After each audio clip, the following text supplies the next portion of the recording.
Finally, welcome back to another episode of the Rock Solid Sports Podcast. Today's Wednesday, May 28th. We have a whole lot to talk about. I don't even know if there's one topic I could just land on right now. But, it's been a while. 3 weeks. We've had some injuries, some surgeries, a whole lot going on. So, I'm excited to talk. Let's do it. Do it. We gonna make it, baby.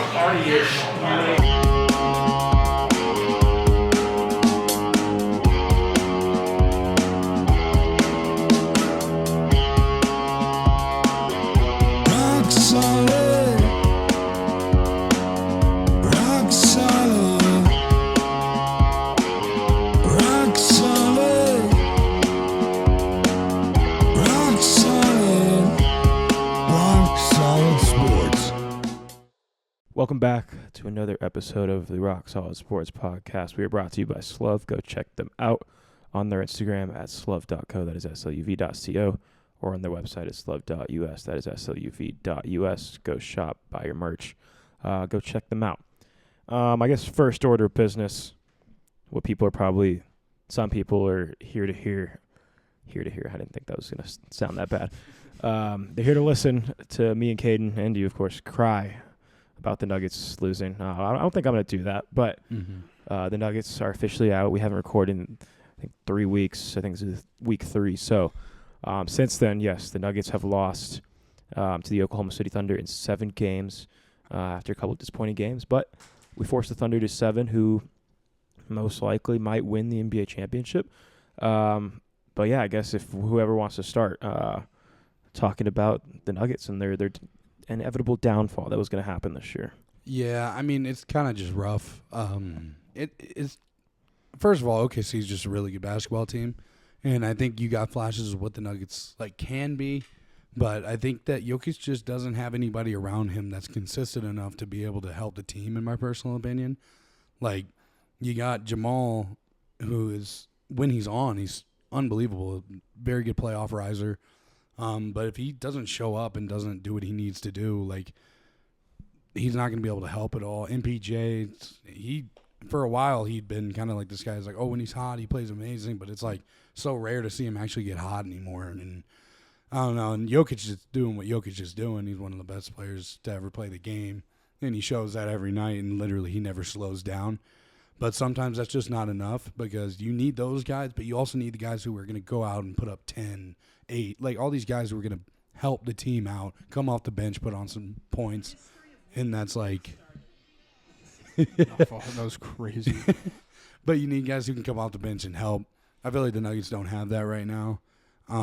It really wouldn't surprise me if I saw Jamal and MPJ go this year. I don't know if there's a reason to hold on to them.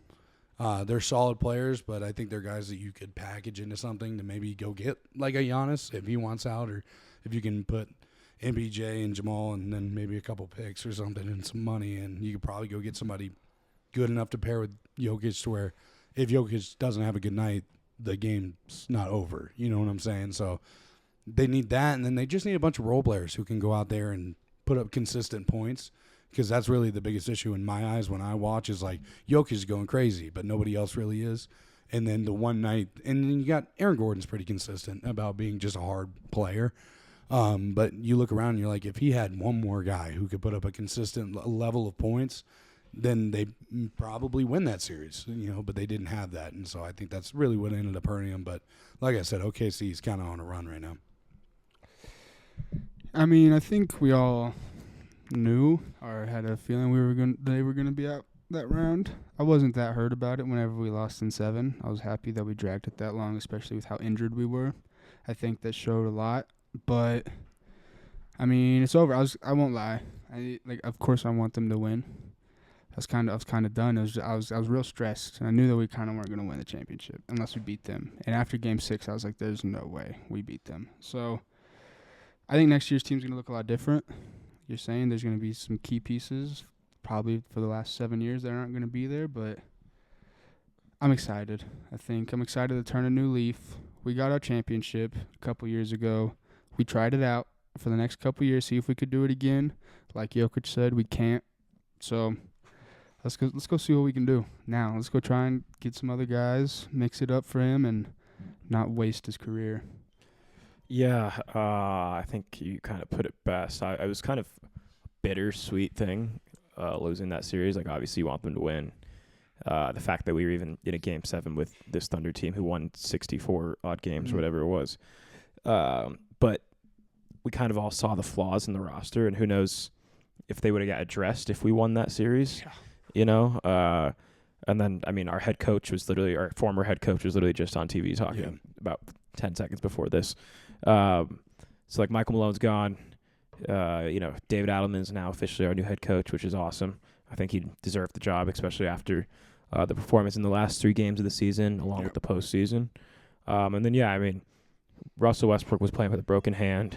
Aaron Gordon was playing with no hamstring. Yeah. Michael Porter was playing with no shoulder.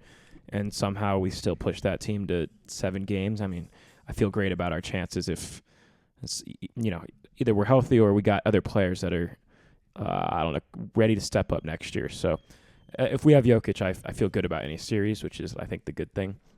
But I guess we'll talk later about what I want for the Nuggets. I mean, we'll save that for like a future episode when it's about to be free agency or trade, stuff like that.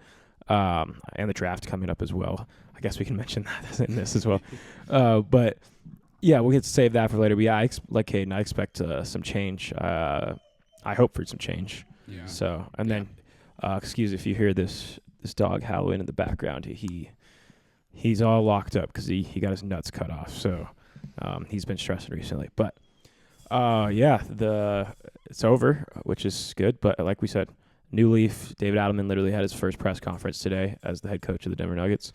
And he said some good things, so I'm excited. And the Cronkies seem way more involved than they usually do ever with us. So got to find a new GM as well. That one's going to be a big decision. So Yeah, they said that one's going to take a while, yeah, which I'm glad. It better. It does, yeah. It better take a while. And then as of that, the rest of the NBA playoffs, as of right now, while recording this, the Thunder are set to play the Timberwolves in Game 5 tonight, a chance to clinch the series at home. And the Pacers and Knicks are beating the Knicks 3-1, and they go back to New York tomorrow for the Pacers for a chance for them to finish the series.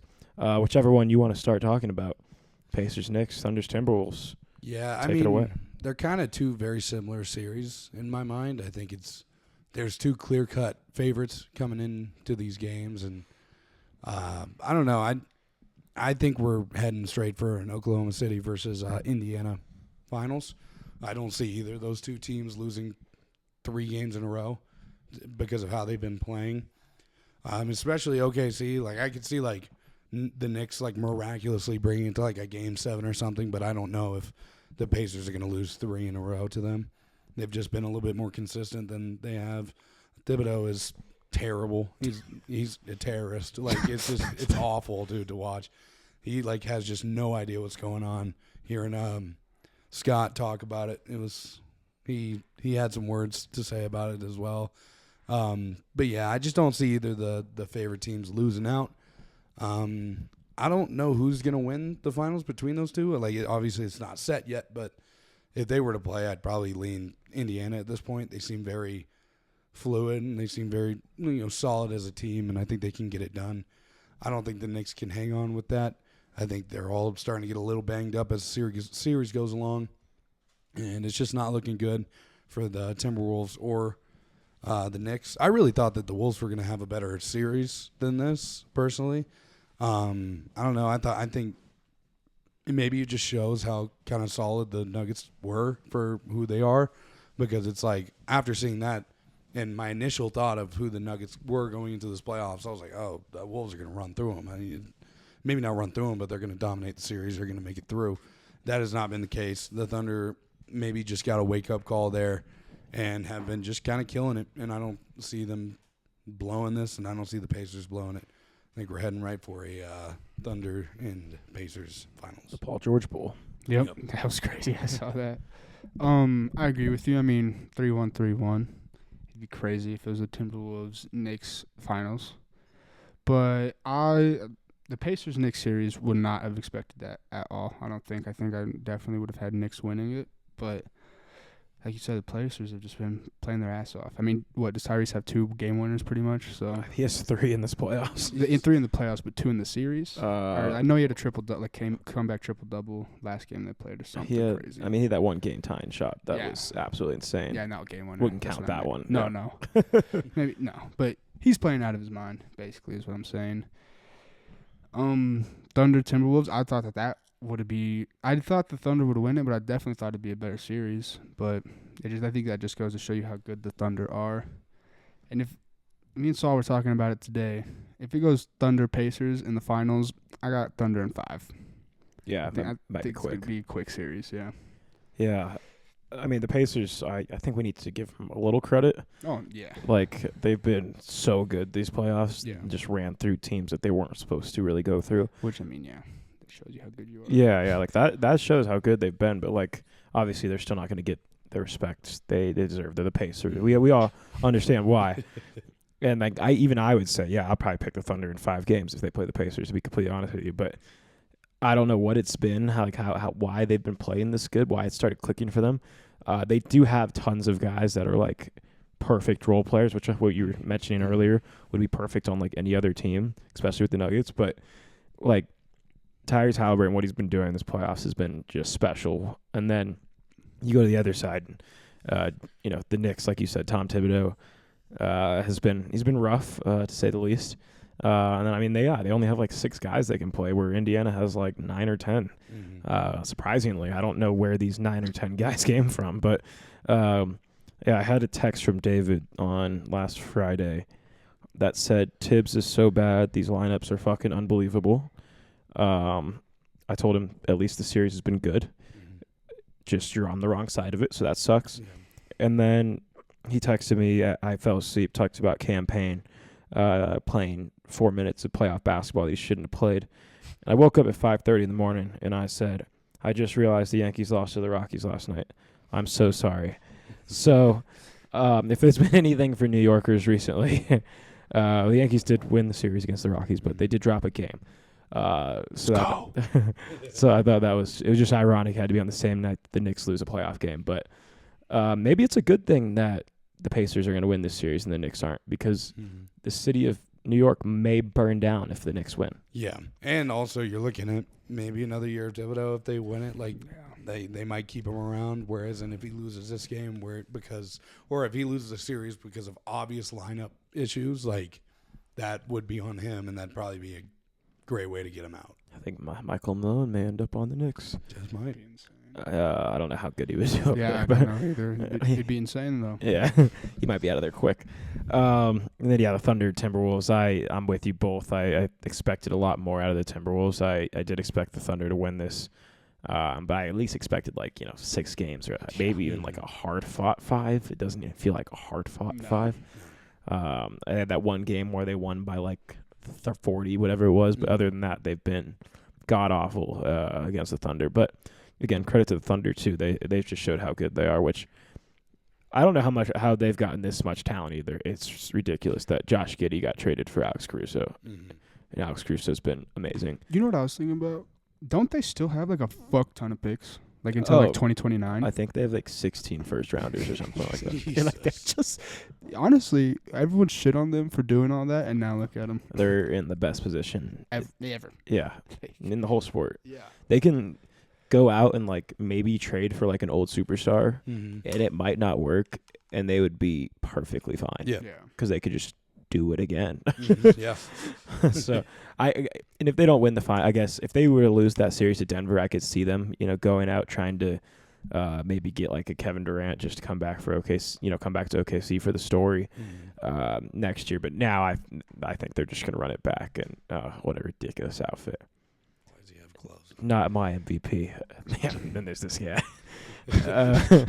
I guess last 2 things about basketball real quick. Since we've last talked, Shai Gilgeous-Alexander did win the 2025 NBA MVP award. Any thoughts, people? Voter fatigue. That's why Jokic doesn't win it every single year that he plays, in my personal opinion. I mean, Shai is great. Don't get me wrong, but he's also hard to watch play because he is very much a foul baiter type of player. And and that doesn't take away from his skill. He's insane. But he's a tough guy to watch because it just, I don't know, unethical ball is that what you would call it? That is what I would call it, yeah. But I think it's literally the only reason that Jokic doesn't win it every year is because voter fatigue. And it's just, he's far and away the best player in the NBA every single year. And I think anybody would tell you that from any other team, fan base, or anything. I think they would tell you that too because he just dominates like that. But I don't know. I mean, good for him. He's young. He's got a good career ahead of him. I think eventually this age of flopping and foul baiting is going to be kind of gone. I think eventually they're going to find a way to get around it. So I don't knock him too much because he's just adapting to the way the game is and how the game's called. But, good for him. He's got a long career, and I don't know. See how many times we see him in this race again. I'm pretty sure me and Joey have talked about this, but if you take off both Shea and Jokic off their respective teams, I think the Thunder win 50 games and the Nuggets win 12. So, if that. yeah, Hopefully. So that's my thing. Most valuable player is obviously we're all biased, but like I just said, I think if you take both players off their teams, the Thunder is still a way better team, and their record would be way better, which is why he's the MVP. But like you said, good for him. I ain't hating. He's got 3, so Yeah, that's the good part. We'll always have 3. So yeah, and a ring and a finals. yeah, game, if they get 1, I mean, they got a lot to live up to. But good for him. Yeah, good for Shea. Obviously, I do think Jokic should have won. I mean, he averaged triple-double, carried a team that had no business being anywhere near the playoffs. That's a lie, but anywhere near the position they were in, even winning a series.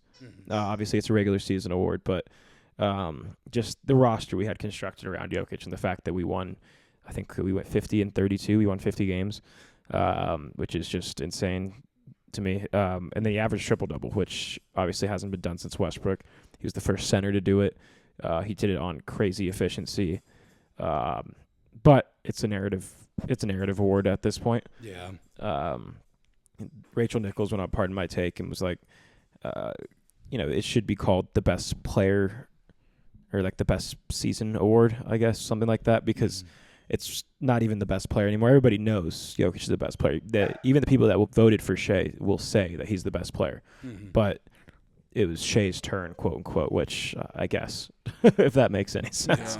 Yeah. But yeah, good for Shea, and hopefully he can, get the one that matters. Yeah. So, I guess last thing on the NBA, was Nico Harrison right all along? Yeah, I've never smelled so much collusion in my entire life. I mean, that is so weird. That happened. That they trade away a superstar who's one of the best players to ever hold a basketball, and everyone's like, "Oh, you're crazy!" And then they get the number 1 draft pick to get the next up and coming guy who they think is going to be the next greatest player. That smells so crazy. I don't know. It just all worked out way too well in my personal opinion, because now they got Anthony Davis. They're about to get Cooper Flag. They're going to probably pick up some more role players, and they're about to be if Cooper Flag is what everybody thinks he's going to be at the next level, they are going to be right back to being a playoff contending team that is hard to play against. They still have Klay Thompson. Cooper Flag's there. Anthony Davis is there. Kyrie probably won't play much next season, if at all, just because of his Achilles injury. But, I mean, and they have surprisingly, a good amount of cap space and, picks to, go out and get another guy, which is shocking to me. But, yeah, and then they just get the number 1 pick. Hey, if they make it to the playoffs, Kyrie's back. Yeah. Probably. Yeah.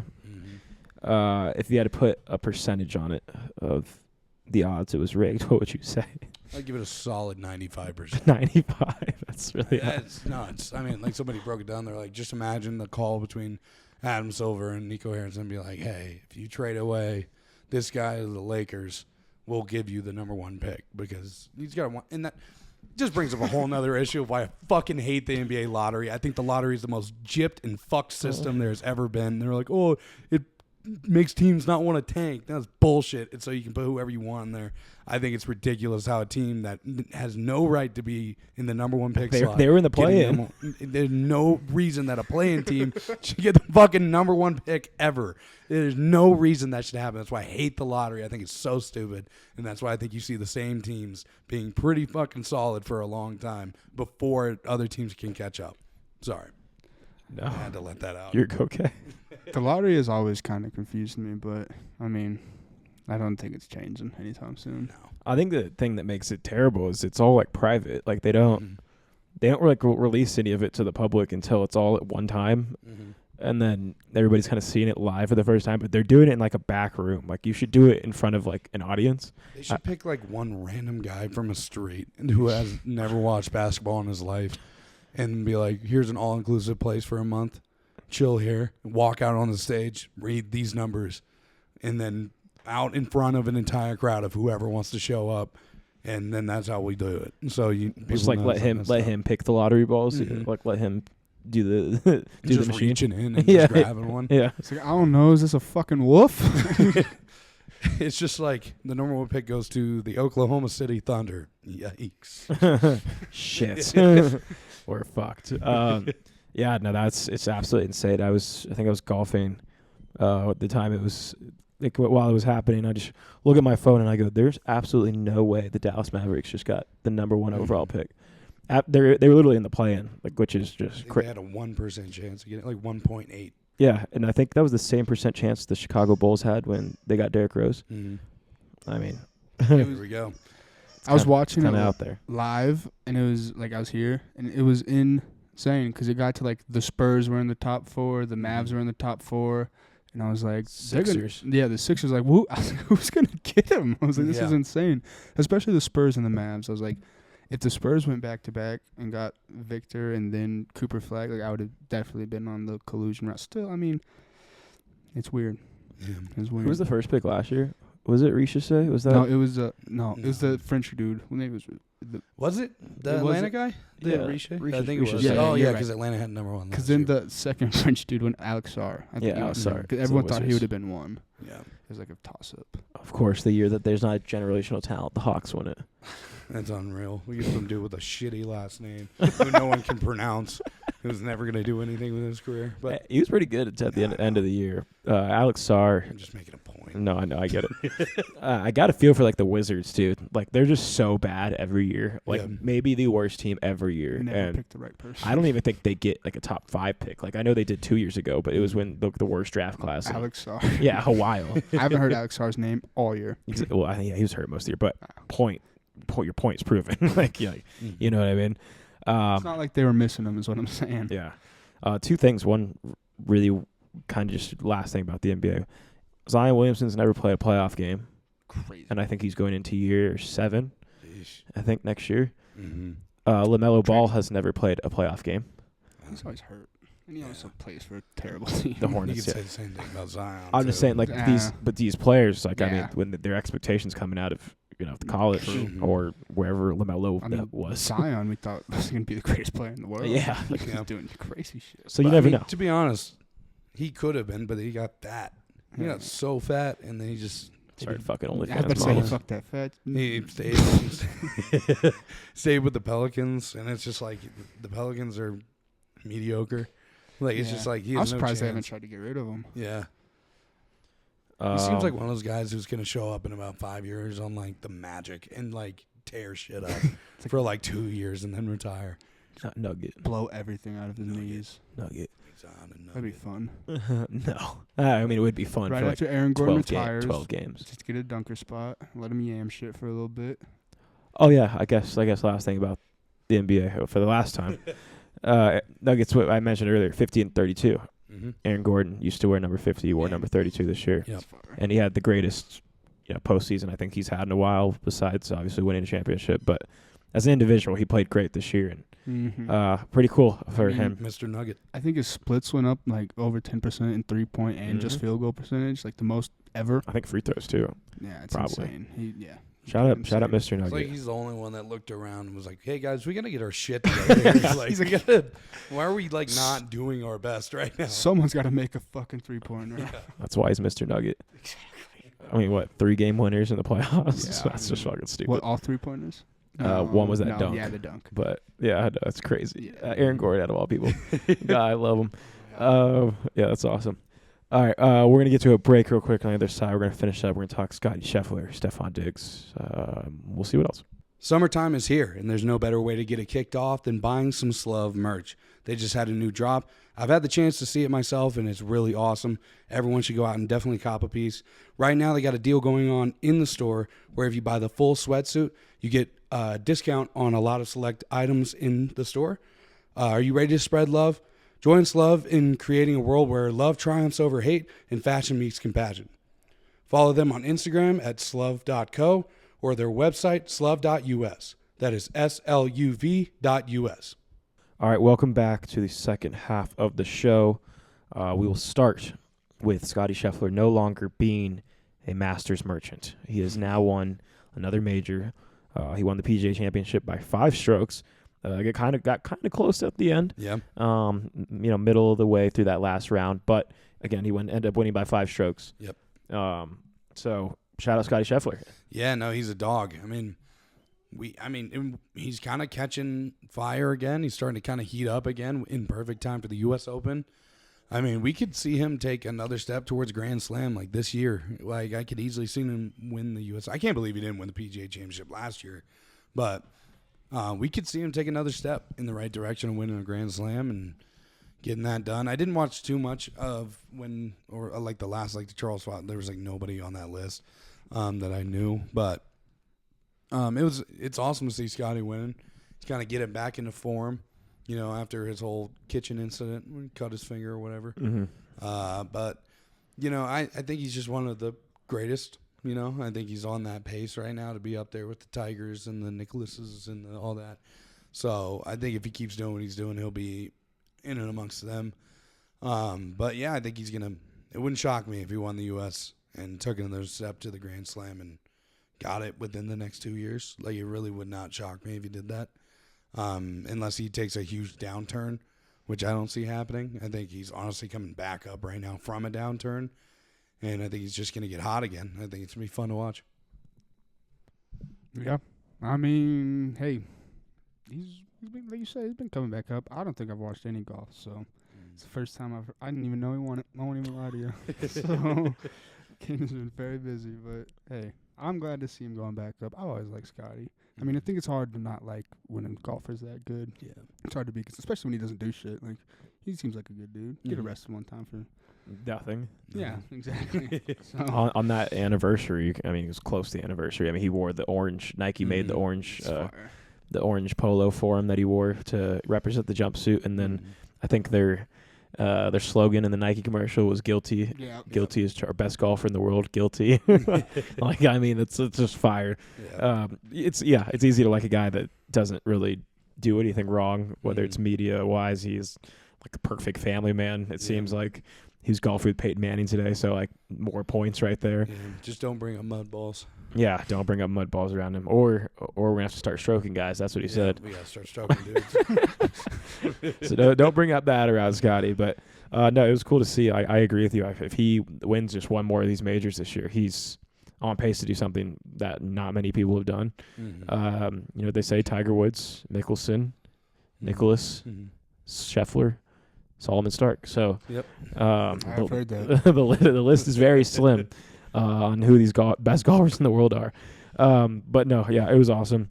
And then, it was a great last round too. I mean, you saw some names in there that you maybe wouldn't have expected. And then you see Bryson start climbing up in that last round before he inevitably fell off. But, I mean, shout out Scottie Scheffler. I mean, we've been a Scottie Scheffler podcast since, I think, literally the first episode. True. We talked about Scottie Scheffler. So. Inevitable. Yeah, inevitable. And then the Spaniard had a horrible last couple of holes. John Rahm. Yeah. I think he went like bogey, double bogey. He was like literally one shot behind Scheffler and dropped into 8th place. That sounds like one of my best rounds ever. Yeah, no, I would take a finish like that every day of the week. That sounds awesome. It's been a pretty decent golf season so far, and we're kind of just getting into like the perfect time for it as all these other sports start to phase out.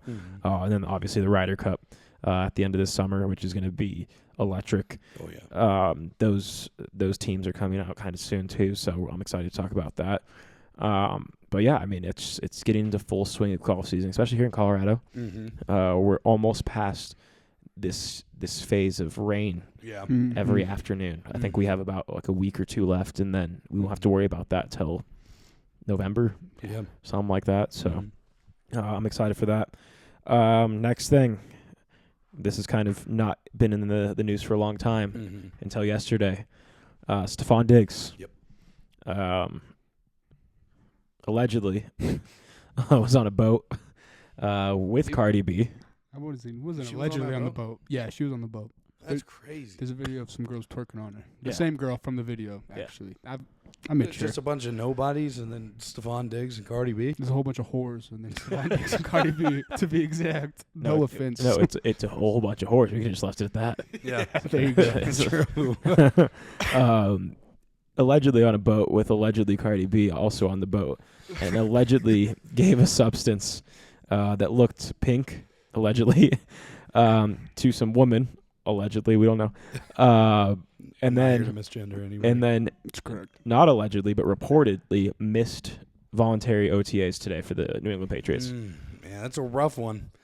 I mean, who cares? You know, I mean, it's one of those things where I saw somebody else talking about it today on TikTok, and they were like, if you're the Patriots organization, you're like, he didn't really do anything, though. No. Like, there's nothing you can really punish him for or that he needs to apologize for. Like, it's totally normal for guys to not be at OTAs, especially guys who have been in the league for so long. Exactly. Like, I think it's just one of those things where had there not been a camera there, who would have given a shit of why he wasn't there? Like, they would have been like, oh, it wasn't OTAs. They'd be like, okay. Yeah. Like, it wouldn't have been anything too crazy. The pink dust is the only thing, honestly, in that entire video that's like, that's weird. But besides the three girls putting their hands around his neck, calling him daddy when Cardi B's 10 feet away. Well, he did ask them what his name was. Oh. God, You didn't hear him? He said, dude, what's what a my name? freak. And then did they want it or not? You know? Dude, The man had an like, agenda. dude, I just want to know the cuck that was holding that camera there. That's insane. Just like, yeah, what's his name? Let's do it. That's a great point. I didn't even realize It's like, bro, you're surrounded by the hoes and you're trying to get other bitches to call him daddy. You're like, what is your problem? Tell him. Tell him. But yeah, no, it's kind of it's one of those things that's like you'll hear about it for the week because First Take doesn't ever talk about any other fucking thing but 3 topics for the whole week. So you'll hear about it for like the end of the week, but once the next news cycle comes through, you'll forget about it until somebody throws a very talented joke out there about halfway through the year. But yeah, It'll be beautiful. That tweet, that tweet is going to be good. oh, it's gonna be amazing. I don't know who's gonna do it.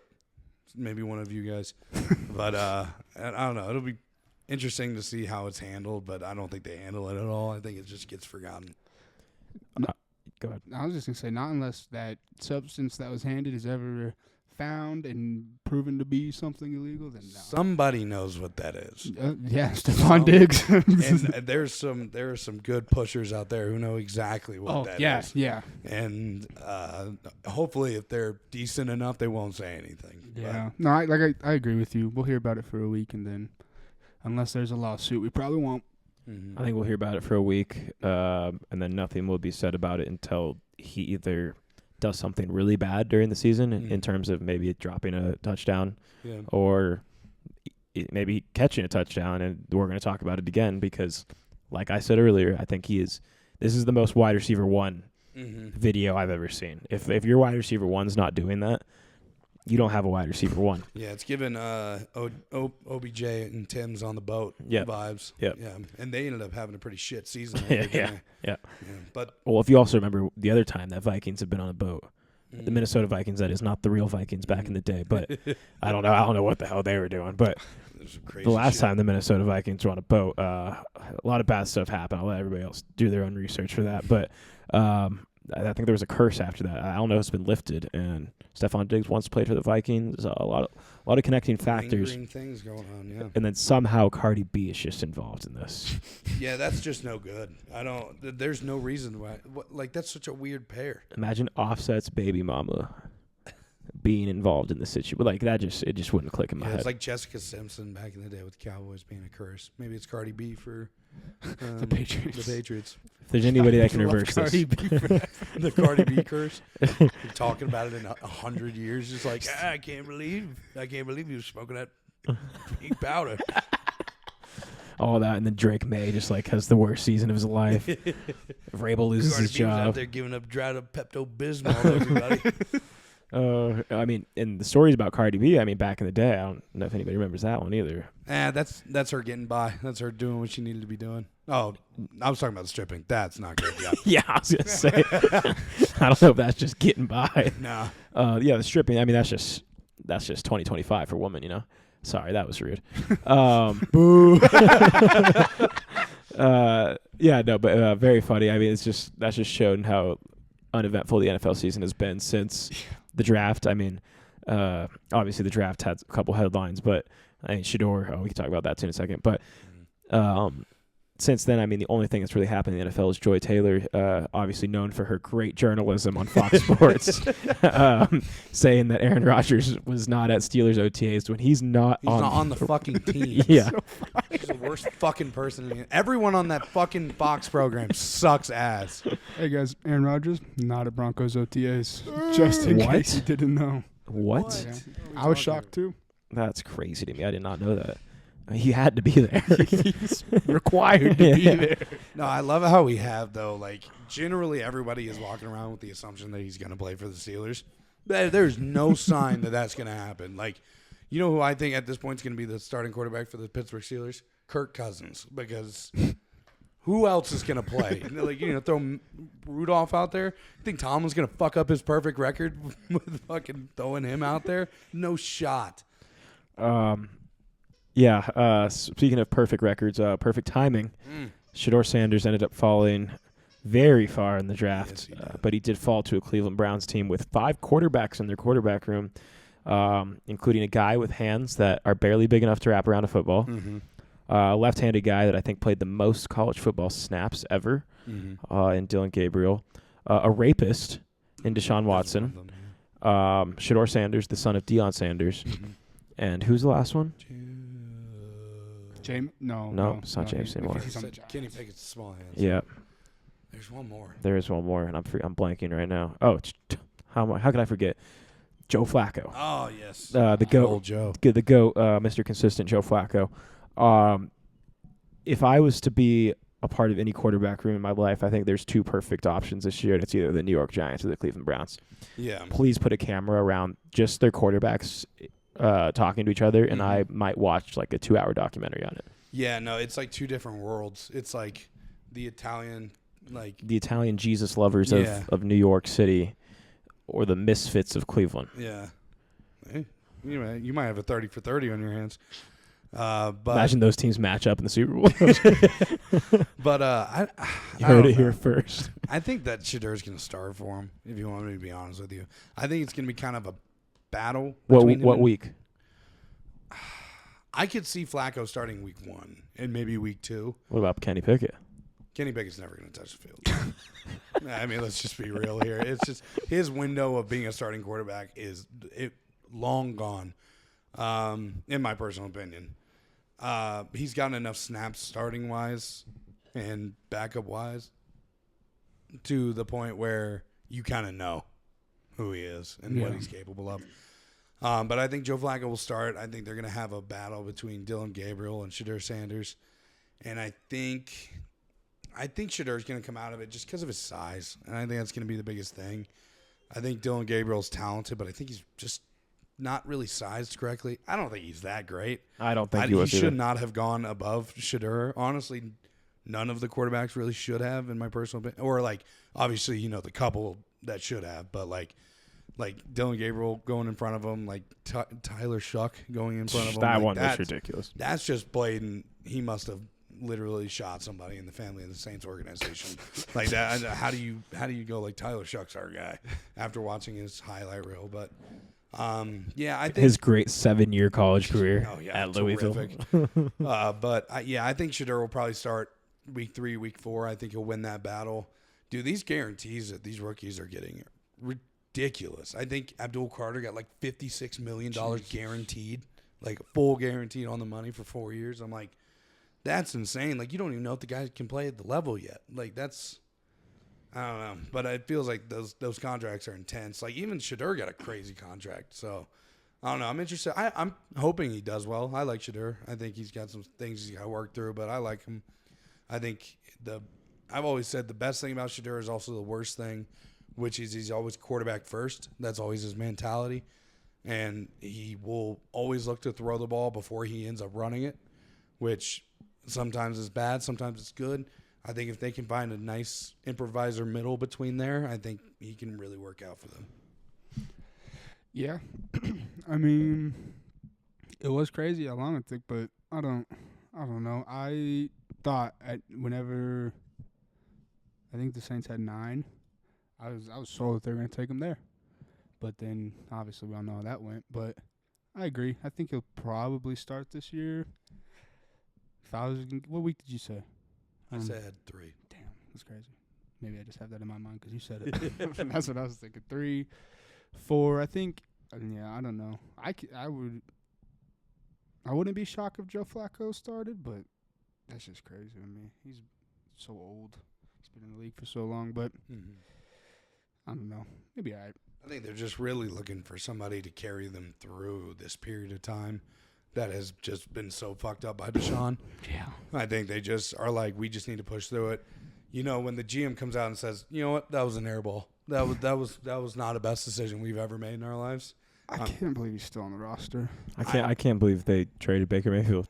Let him walk. Yeah, I have no idea. Yeah. He played well for him, too. Got him to their first playoff game in God knows how 20 long. years.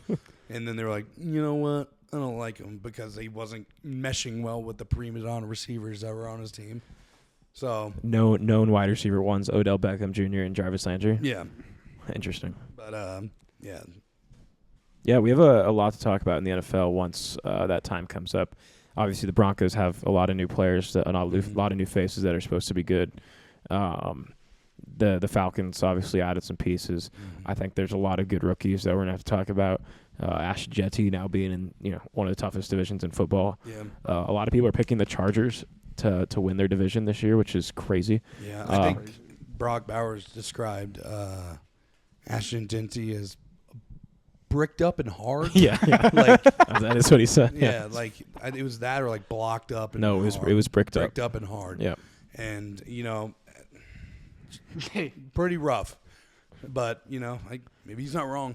The last time anybody said that about in the Raiders organization, they ended up working for Barstool Sports. So I think Brock Bowers should watch out. Yeah. I guess last thing on the NFL, rest in peace, Jim Irsay, one of the best owners ever in sports, one of the best people to ever be a sports owner. I think in any sports fan in their life, including ourselves, I think the ultimate goal, obviously, in life, if we weren't pieces of shit, would to be a billionaire to own a sports team. And what he did to help people, I mean, while he was an owner of a sports team, he was obviously a flawed human being, but who isn't at some point in their life, he did have issues, drugs, alcohol, all that, but he has one of the biggest rock and roll collections ever of guitars that were owned by the Beatles, Jimi Hendrix, pop artists, Michael Jackson, Prince. He had one of the coolest collections of just guitars and so much stuff, and he gave back to a lot of people. I mean, I was listening to, I think it was Pardon My Take, whatever NFL reporter went on there last week or 2 weeks ago. I think Peter Schrager might have mentioned it. Jim Irsay paid for like 50 people's funerals last year in Indiana. Nobody really knew because the only reason he said he would do all this stuff is if it would never become public. And obviously now that he's passed, I think it's okay to say those kind of things and give him his flowers. But he used to just throw $100 bills and just like sign them and just give them to like away fans at stadiums just to do it.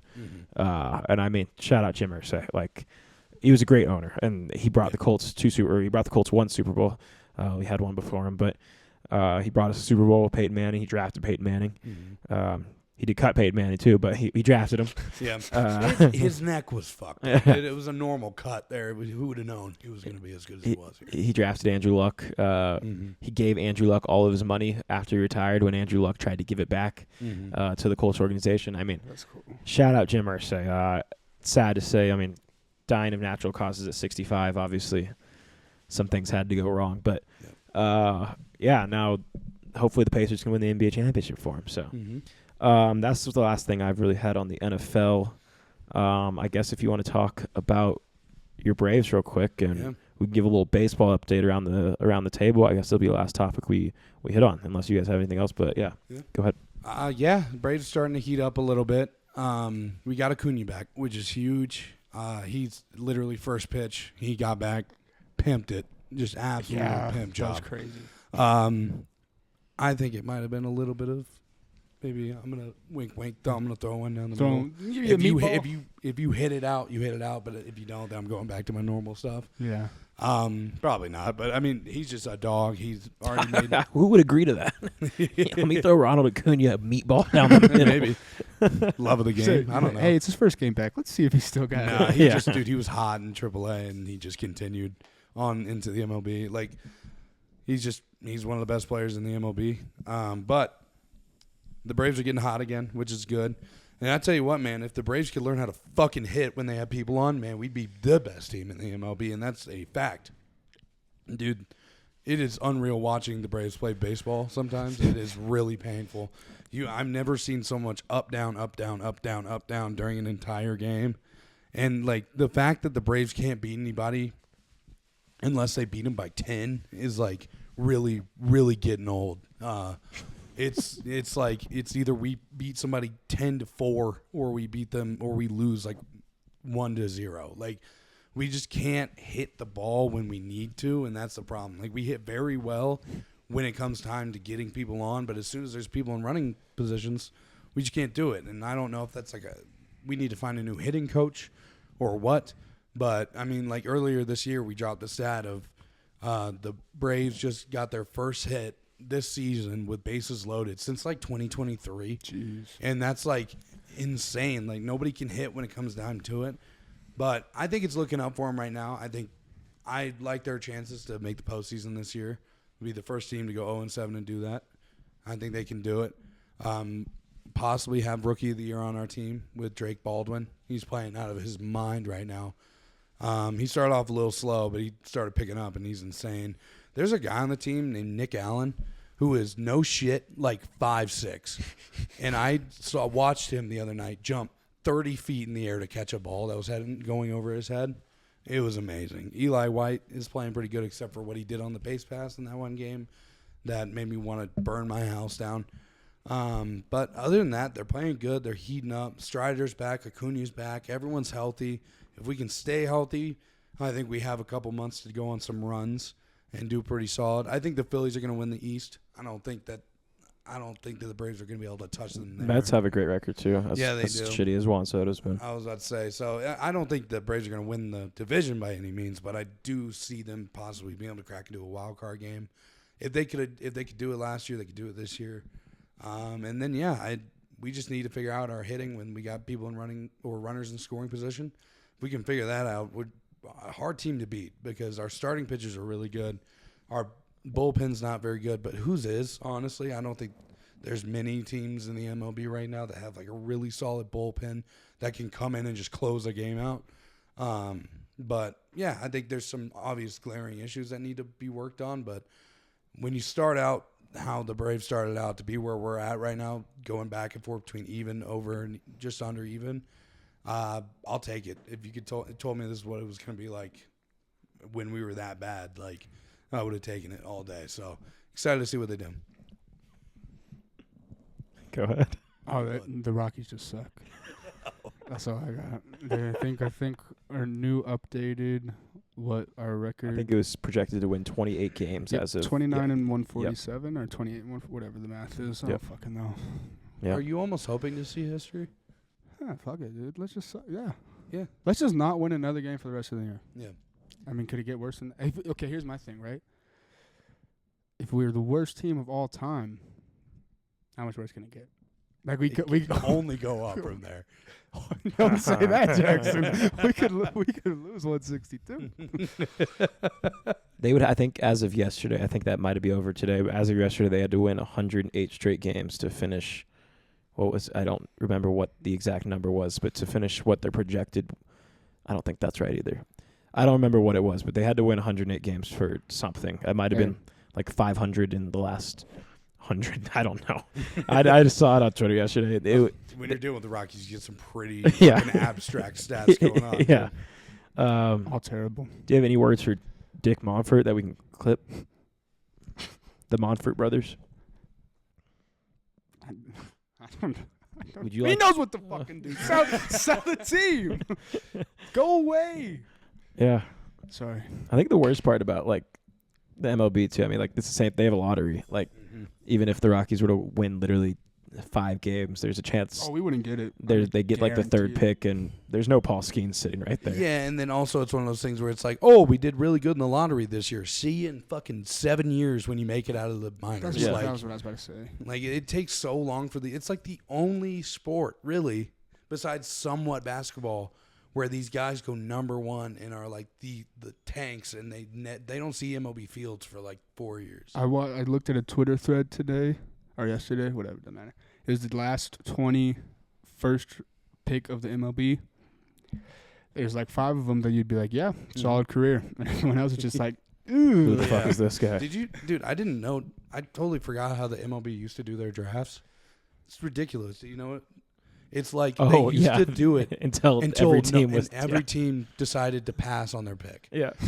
So I think they went to I think it was like 30,000 players got drafted. Like they went for like days, like because they would go if there was just one team who wanted to keep going, everyone had to go back through again. Imagine being the last guy picked, and then just everyone after you just like, damn. That's the biggest Mr. Irrelevant ever. Yeah, dude. At that point, you're picking up like cousins, nephews, like people. Just, me. Yeah, just anyone you want who played high school baseball, you can go get them, and you can just say they can say, "Oh, I got drafted," and that's like it. Dodgers update. Shohei Ohtani's pretty good. Yeah. Really? Yoshinobu Yamamoto's pretty good. Freddie Freeman's been pretty good. Mm-hmm. Will Smith's been pretty good. Yeah. And other than that, everybody's been kind of shit. Yeah. Our pitchers that are on our IL could make the best pitching staff ever created if they were healthy. None of them are. I think Kershaw started today. Clayton Kershaw is our most healthy pitcher right now, besides Yoshinobu Yamamoto, who's been amazing. NL Cy Young, put it in right now. Other than that, our team, we kind of stink. We just are getting carried by the best player in the world, who is Shohei Ohtani, who is leading the league in home runs right now. He just happens to just keep hitting one every night. That kind of helps us. Freddie Freeman's been great. Will Smith's been great. Mookie, I don't even know if he still exists anymore. Teoscar Hernandez, our bullpen, who was supposed to be this amazing bullpen, like you said, is there any bullpen in the MLB that can come in and win a game? It's not the Dodgers right now, I'll tell you that. Kershaw pitched a gem today. Yeah. I think our bullpen came in. We saw a couple of highlights. Just allowed, I think, 6 straight runs in 2 innings and, lost the game there. To the Cleveland Guardians, who are a good team, so it's okay. But other than that, I mean, I think we'll be okay come October. But right now it's been pretty just like a lull. I think we're tied for second or something like that throughout the record-wise in the whole MLB.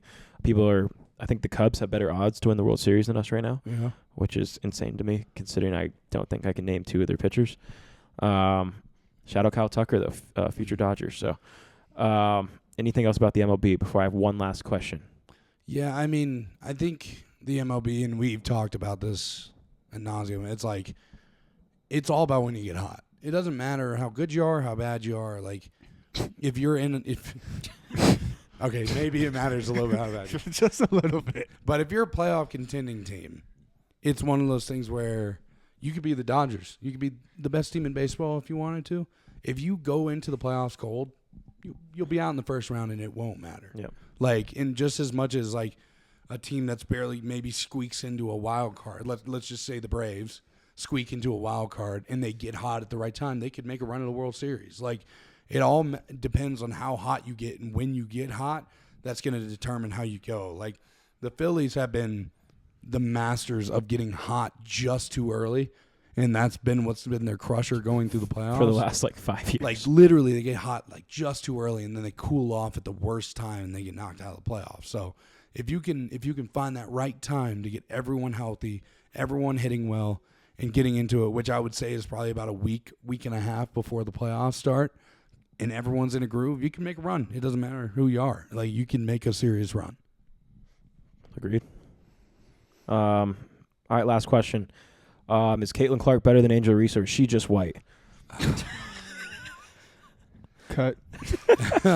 Answer in the comments. Yeah. It's a rough answer, man. It's a rough one. I don't. What are you gonna say? She's just better. Is You know what? No. that argument had Ryan Clark expose his whole family. Yeah, I no, think the he bad was- one. Tears writing A that mixed stepdaughter or a mixed daughter got exposed because Caitlin Clark had a personal foul on Angel Reese in Game 4 of the Women's NBA's 2025 season. Just put that in perspective. Yeah, I think. So answer the question. Personally, I think they're both really good. No, they're not. One of them is. I mean, Angel Reese is solid. No. I mean, like, she misses a lot, but she gets her boards and she goes back up. Whatever. She is the WNBA equivalent of this fat fuck that's on TV right now, Kendrick Perkins. Sorry, go ahead. But I think generally speaking, though, she's all right. Like, I think Caitlin Clark's really, really good. I think Angel Reese is serviceable. I think she does a decent enough job. I think it's just one of those things where right as everyone was trying to get into the WNBA and support it, I think they're just doing the worst possible thing, and it's infighting and making everything about the race of the players and the horrible, people fighting and the women like fighting each other and talking shit. Like, it's like as soon as they almost had an audience, like they just showed everybody why no one cares to watch it, because it's like everyone's talking shit about who's better than who, and it's just bad basketball all around generally. Like, it's like not enjoyable stuff to watch in general. So it's like you were about to have a huge fan base, and then instead you kind of cut it off by infighting and everyone talking shit to each other and like trying to be like, oh, I'm better. No, I'm better. Like, everyone trying to do that. And it's like, when you look back at this period in basketball, like Angel Reese, like, the whole, like, it's going to be because of me too. I think it's going to be one of those things where you look back and you don't remember how good Caitlin Clark was. You don't remember Angel Reese. You don't remember any of these people. All you're going to remember is everyone just shit-talking each other, fighting each other, like making it about so many things other than basketball. I'll remember it because of Ryan Clark's mixed daughter. Like, literally, you're going to remember it because of shit-talking and all that. So, I don't know. I think they need to get a lid on that and figure that out, because I think everyone they're losing people that like to watch it because nobody cares, because everything's just about off the court.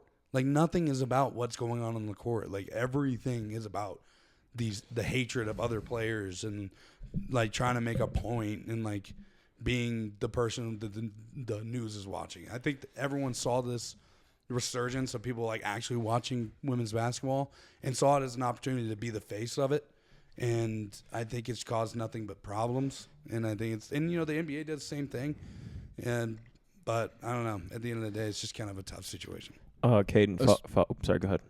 I was going to say a sports league full of women that just ends up being entirely too dramatic. I wasn't going to say it. Who would have thought? They should this should be like the best league on earth. I mean, it's the only league where the players fuck each other. So yeah.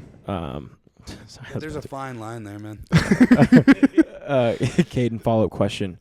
I wouldn't use this word, but some people in the media would. Yes. Is Robert Griffin III what they would call a coon? Personally, What are you doing to us right I'm now? going to stay away from that one. I think RG3 is a gay guy.